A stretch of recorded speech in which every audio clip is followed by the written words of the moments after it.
বলিউডে একসময় রাজ করেছেন ধর্মেন্দ্র। ছয়ের দশকে অভিনয় জগতে পা রাখার পর থেকে অগুন্তি হিট ছবি তিনি উপহার দিয়েছেন। বর্তমানে 89 বছর বয়সেও থেমে নেই তাঁর অভিনয়ের ধারা। এখনও অল্প স্বল্প হলেও অভিনয় করেন তিনি, তবে শরীর আর সঙ্গ দেয় না। মাঝে মধ্যেই অসুস্থ হয়ে পড়েন বর্ষিয়ান অভিনেতা। গতকালই ফের হাসপাতালে ভর্তি হন ধর্মেন্দ্র। মুম্বাইয়ের ব্রিচ ক্যান্ডি হাসপাতালে চিকিৎসাধীন রয়েছেন তিনি।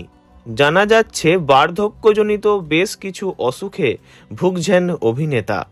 তাঁর এক ঘনিষ্ঠ জানান, ডিসেম্বর মাসে ওনার 90 বছর পূর্ণ হবে।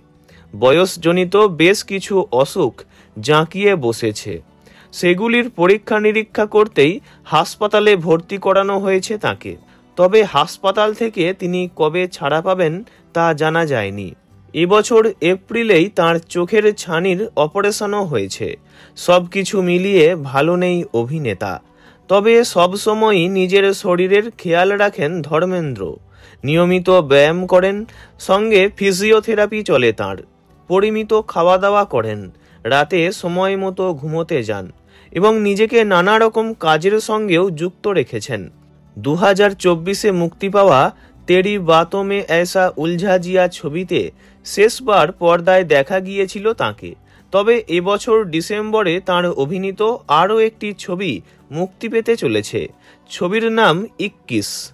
এদিকে ধর্মেন্দ্রর অসুস্থতার খবরে উদ্বিগ্ন হয়ে পড়েছেন তাঁর অনুরাগীরা। অনেকেই আরোগ্য কামনা করেছেন। বয়স হয়েছে অনেক, তাই অভিনেতাকে নিয়ে চিন্তিত তাঁর পরিবার। আমরাও ওনার দ্রুত আরোগ্য কামনা করি। ভিডিওটি এইটুকুই।